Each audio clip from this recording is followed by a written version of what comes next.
You guys always remember, safety is the #1 priority. Hi everyone! Welcome to our channel. Stay tuned, we will show you how we built this Banquette Style seating. So, it's coming right up after these messages. Okay guys, here's what our dining room looked like before we gave it a makeover. We had this cute little corner in our dining room and we decided to turn it into a dining nook. Tony first started by removing all the middle pieces from the board and batten. We actually decided to leave the baseboards and the middle pieces of the board and batten because it'd just be easier for us. Okay, so we're gonna go dig on our recycled wood pile Tony's been collecting for projects. I bought all that wood for $100. Some guy who was tearing down a shop or shed. Local Home Depot. Yes. We first cut 2 long pieces of 2x4s to build the walls for our bench. We then cut smaller pieces that went in between, which kind of made this look like a ladder. We adjusted how far apart we wanted the smaller pieces, and Tony used his handy nail gun to secure all the pieces together. I'll tell you guys what, the nail gun makes this process so much easier and faster. I think it's way faster than using screws. Bought this for $60 on Craigslist with nails. The nails were worth more than the gun. Really? Were they? Yeah, it was like a $60 box of nails, and he gave me nails and the gun for $60. Dang. Oh my gosh, hon! You're not funny right now.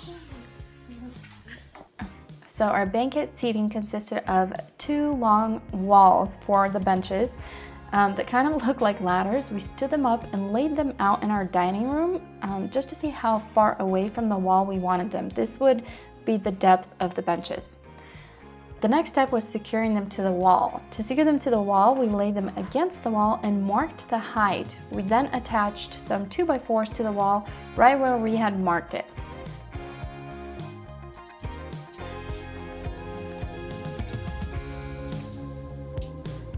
So I actually didn't think of this, Tony thought of this, but we made sure to attach the 2x4s flush with where the walls of the bench ended, so it would be super easy to attach the plywood to the sides later on. So if you look close, you'll actually notice that one of the bench walls actually T-boned the other wall, and to secure them together, we just added a 2x4 into there, and then Tony just nailed them together. Okay, next we cut more pieces of 2x4s to secure our bench walls to the 2x4s on the wall. I used a Craig jig and a clamp to make slanted holes, and we used some screws to secure these pieces.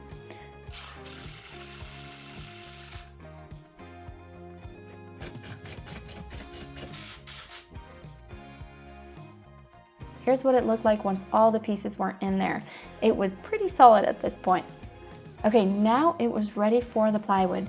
We actually used the thinnest plywood we can find at Lowe's and cut it down to size to wrap it around the bench. We used our Ryobi brad nailer to secure all of these thin pieces of plywood to the bench. We hope you guys are enjoying this video and finding it helpful. Let us know down below in the comments what you guys think. We tried to make it as simple as possible. Yeah, if we didn't do something right, just don't say anything. We just do it how we know. Subscribe. Okay, so here's how it looks at this point. You'll probably notice there's plugs in there, and we actually had our awesome neighbor come over and relocate our old plugs for us. He's actually an electrician, so this was awesome. Okay, on to the hard stuff. I honestly think that building the frame was the easiest. Cushions in general just took so much longer to do. There was way more details. Tony first cut some OSB board to size for the cushions. We actually got this OSB board donated to us from his dad, and then started by cutting the foam to size with a serrated knife. I found this worked best if you actually lay the foam onto a rug or something so it doesn't keep slipping, because I tried it on my kitchen floor and it was just way too slippery and it gets super messy. And then I used just long strokes to cut it. If you have an electric carving knife, that definitely gives it a cleaner look. I saw the lady at Joann's do it and she gave me such clean cuts. I wasn't too worried about getting rugged cuts because I knew that the rougher edges would sit against the wall and it wouldn't be visible. I made sure to cut my foam about 1/2 inch bigger than the OSB boards all around. Okay, so before we jump into the details of making these cushions, I will be adding all the products that I used in the description section if you need them. I'll also be sharing everything on the vlog if you need more info, photo instructions, or plans for the bench. Next was fabric stretching. So we actually had a little debate with Tony about this. I thought that in order for us to comfortably stretch the fabric onto these benches, we needed to glue the foam onto the OSB board. Tony was saying that you could probably do it without gluing it on and you'll be just fine. We tried this Gorilla heavy duty spray adhesive first and it actually didn't work at all. This stuff sucked. After like an hour, it stopped being sticky and the foam fell off. So we actually used the Loctite spray adhesive and that stuff is amazing. It comes out all gloppy and gooey and it's super sticky. It feels like you have tree sap on you. So that stuff definitely sticks. We chose to go with this beautiful faux leather fabric that I found at Joann's for the cushions. I first started off by cutting the fabric down to size for each cushion, and then next I was ready to mark where I needed to drill my holes for the button tufting on the back side. So I wanted 2 rows of buttons lined up with each other. I started by measuring at the edge of the foam 5 inches from the top and marked a line going across. And then for the next row of buttons, I marked and measured 4 inches from the previous line, so below it. Next, I needed to figure out how to evenly distribute my buttons, so I went ahead and measured the full length of the bench and divided it by 5 because I wanted 4 buttons. And this gave me like 6 inches, so I did dots every 6 inches apart, and that's how I knew my buttons were evenly apart. Now I was ready to pre-drill my holes. I actually used my Kreg jig drill bit to get bigger holes. Once I was done making all the holes, I used my Ryobi vacuum to clean up all the mess. You guys, this thing is so handy. I use it a lot and I love that it's battery operated.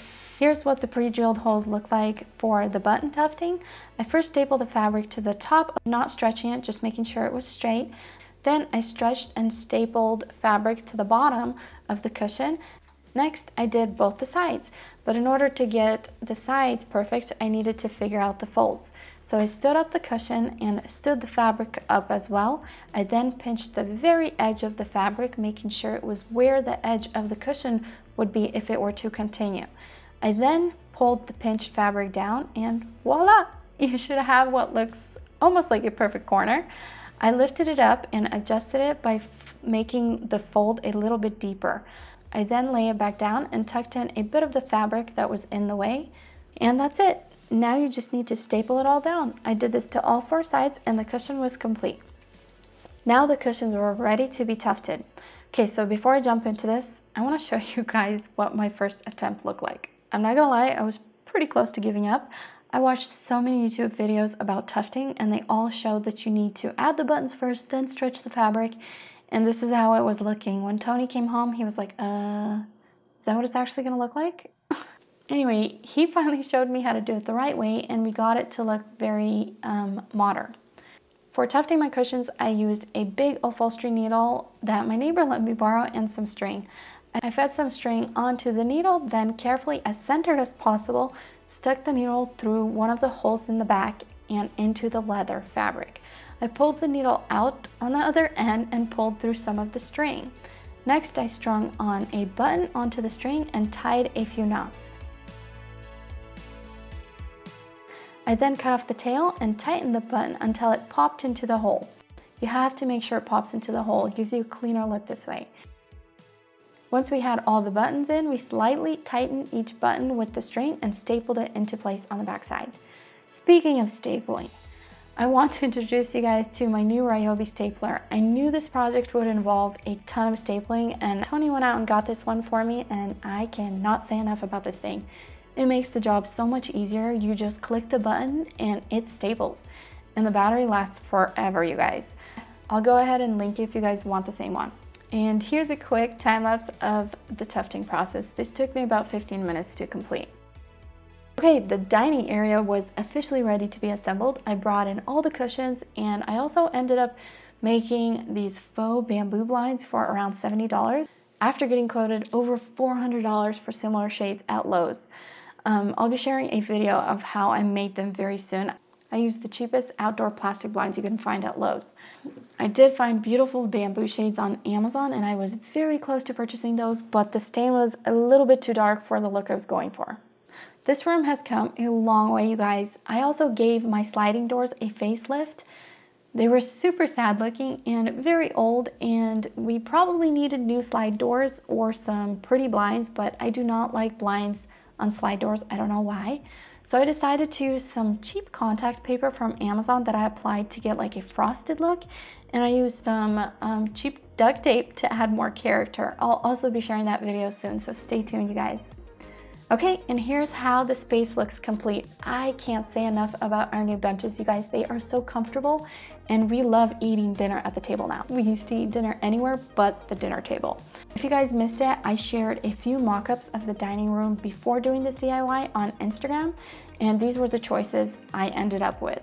I still do plan on making the chandelier. I ordered it on Amazon. It already came in the mail. I just want to add a few DIY touches to it. Also, you guys, thank you so much for helping me vote on the rug. I don't know how to pronounce the brand. I think it's that Lowly rug.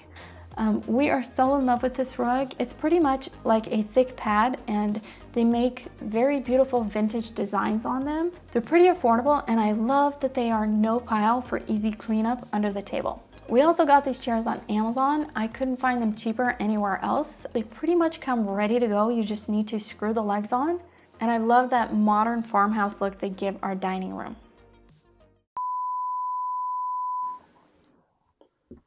So that's it for this video, you guys. Thank you for watching it. Subscribe now. No. We'll see you guys on the next video. Bye. Bye. Done.